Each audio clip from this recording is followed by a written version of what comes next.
भक्ति भाव पाठ 9 फूल का मूल्य। शीतकाल के दिन थे। प्रचंड शीत से पुष्प सूख गए थे। लताओं से घिरी हुई गलियों और वन उपवनों में समस्त तरुगण शिशु विहीन माता पिता की तरह उदासीन खड़े थे। पर वह सरोवर किसका है? उस सरोवर के ठीक मध्य में एक कमल दल प्रफुल्लित हो रहा है। यह तो सुदास माली का सरोवर है। ऐसा मनोहर फूल तो वसंत काल में भी नहीं मिलता। सुदास का मन आनंद से नाच उठा।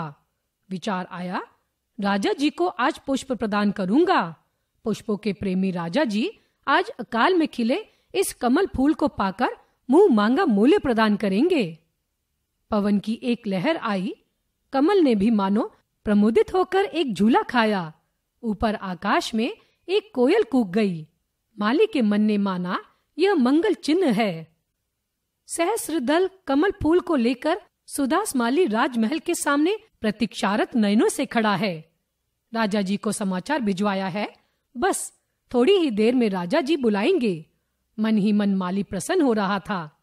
मूल्य का अभिलाषी सुदास बड़े यत्न से फूल की रखवाली में लीन था।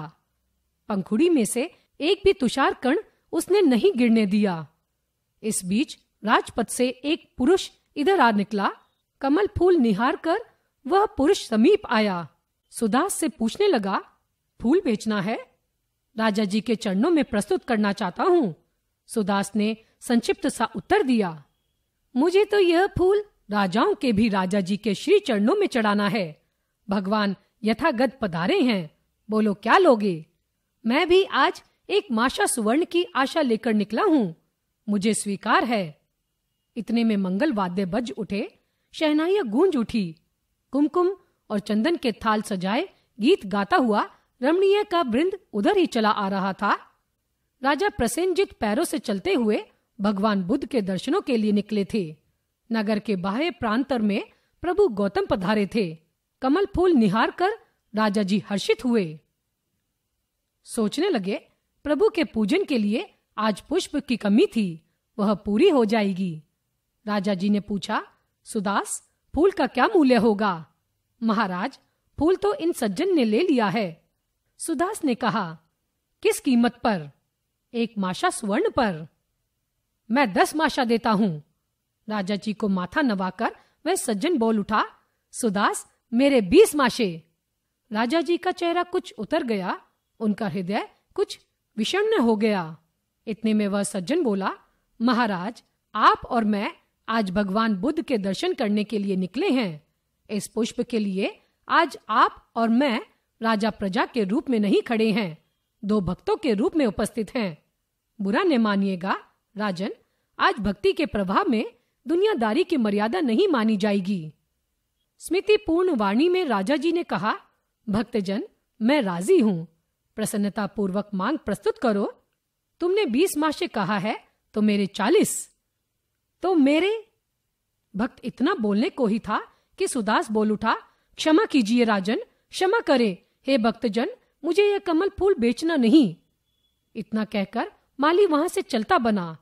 दोनों भक्त विस्मय भरे नयनों से निहारते रह गए। सुदास माली फूल लेकर नगर के बाहर आया। एकाकी खड़ा हुआ, विचारों में विलीन हुआ जा रहा था। जिस भगवान बुद्ध के लिए ये भक्त लोग इतना द्रव्य खर्च करने को तैयार हैं, वह पुरुष स्वयं कितना धनवान होगा, कितना महामना होगा। उसी के चरणों में यह पुष्प अर्पित कर दूं तो मुझे न जाने कितना द्रव्य मिलेगा। वट वृक्ष की छाया में पद्मासन लगाकर भगवान बुद्ध विराजित थे। उज्जवल ललाट, मुख पर आनंद की प्रभा, होठों से सुधा झर रही थी और नयनों से अमृत टपक रहा था। मेघों सी धीर गंभीर ध्वनि इस तपस्वी के मुख से निकल रही थी। सुदास स्तब्ध होकर खड़ा रहा। उसके मुख से एक शब्द भी नहीं निकला। वह तो निहार रहा था निर्निमेष भाव से उस साधु की ओर। भूमि पर झुककर सुदास ने इस परम तपस्वी के चरणों के आगे कमल फूल चढ़ा दिया। वट वृक्ष के सघन कुंजों में पंछी बोल उठे, पवन की लहर आई। कमल की पंखुड़ियां हिल हिलकर मानो हंस उठी। सुदास के शकुन सफल हो गए। स्मृति भरे मधुर स्वर में भगवान बुद्ध ने प्रश्न किया, हे वत्स, कुछ कहना है? कुछ चाहिए? गदगद स्वर में माली ने कहा, और कुछ भी नहीं, आपके चरण रज की मात्र एक कणिका।